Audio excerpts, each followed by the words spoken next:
I want to find things that connect to each and every kid in my classroom. And I think that's maybe how we create that STEM identity in a kid, help them to realize that it's connected to all the things that they enjoy.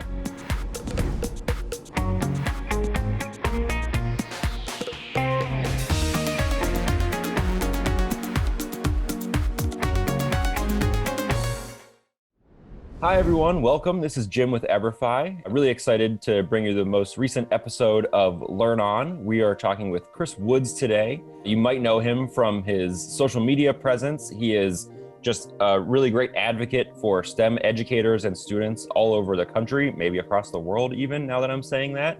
And if you're ever in need of STEM resources or new cutting edge thinking around how to create a STEM culture in your school, Chris is your go-to guy. Thank you for being here today, Chris.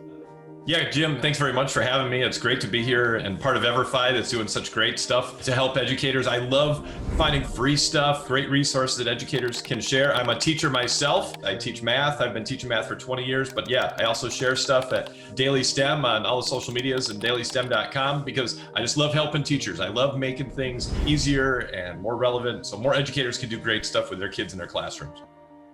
Because you have all these various roles, you're obviously an educator, you're also an author, you do a lot of speaking. And one thing that I've heard you talk about a lot, and I know it's in your book, is the idea of just creating a STEM culture. Right. What does it mean to you? And why is it important to create a STEM culture? If all we do is build some STEM classes in our schools or a STEM lab, then I think we're just hitting the tip of the iceberg. There's so much more that we can do as educators. We know that STEM jobs of the future and STEM is so important, but maybe we don't quite know how to integrate it fully into our classrooms. And that's where we really build that STEM culture, where it's not just the class that the kids walk down the hallway to, do STEM for 20 or half an hour or whatever, and then they walk back to our classroom and then STEM is over. No, because as we all know as educators and adults, that STEM is part of everything. Every job, every career has STEM in it. Everything that we do each day, from putting together some IKEA furniture to cooking dinner. If we as educators see it as more than a buzzword, see it as more than just, this is a STEM activity, now we do all of our other stuff, then kids realize that STEM isn't just another silo in education. All that stuff out there in the real world, getting it into our classroom and getting what's in our classroom to look more like that real world out there.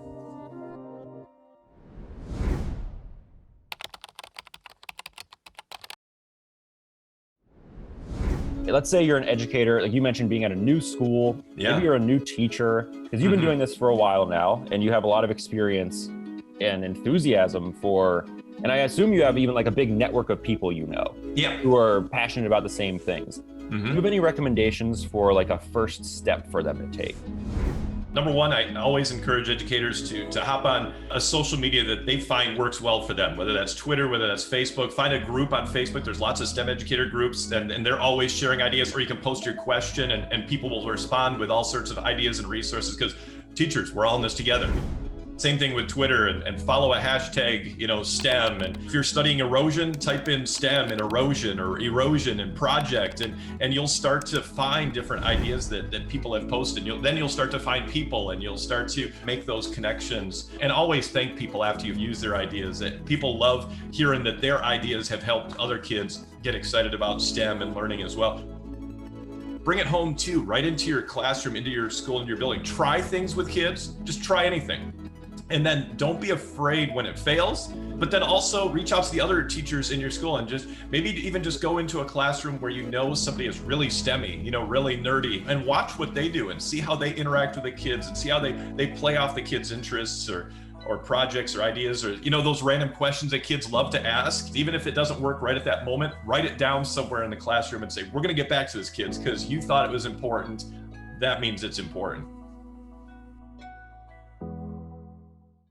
Do you have an absolute favorite lesson? Do you have an absolute favorite STEM activity? Yeah, I will tell you my all-time favorite, and the great part is that it came from a student. Especially for me as a math teacher, I try to make my math as hands-on as I can. I can't always. There's always things that you just have to do. You have to practice multiplying facts. You have to learn how to solve an equation. But at times, you can take those things steps further and really make them hands-on. So we're talking about area and perimeter, and kids always think of area and perimeter as rectangles and circles and geometric shapes. Well, if you have them trace the bottom of their shoe, that's not a geometric shape. There is no formula for area of, the sole of my shoe. And so you trace it on graph paper, you count up the squares, you estimate all the partial squares, and you teach the kids that you can find the perimeter of something just by wrapping string around it, which is, a super relevant each and every day useful idea. But then one of the kids said, Mr. Woods, could we try making some shoes? Wouldn't that be cool? And so I was like, yeah, let's do that. So I opened up the cabinet, there's all the paper, there's all the cardboard. I said, see what you can do, see what you can make up. And we spent a couple of days trying it. As we kept going through it, I started to realize there's so many different connections. So it took that area and perimeter idea and made surface area and volume that we were going to talk about later in the year that much better. And then of course, all the time I'm showing them videos. I'll find a video of how shoes are made and different design techniques that different shoe companies make to make them better for athletes. And I'm showing videos like that at the beginning of class and end of class, and just to get them to realize that there's really cool jobs out there, things that they would really love doing and guess what? They're using STEM.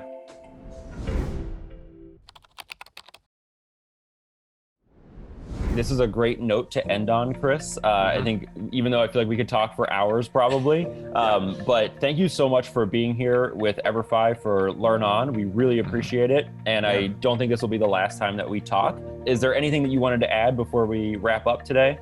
Well, again, Jim, I just got to thank everybody at EVERFI because, and you're not paying me to say this or anything like that. I mean, I really do believe that there's so many great resources out there, educators. If you just start looking, you're going to find great stuff. Whether it's Tinkercad, like I mentioned before, or Instructables, where you can learn how to make most anything, whether it's just the free resources and things on different websites or in the news articles and, videos on YouTube that are connected to STEM careers, or whether it's just all the great stuff that EVERFI produces. There's so many neat things that you can bring into your classroom very simply, very affordably. You don't need a big budget to do STEM. STEM is not just kids, it's all about the kids.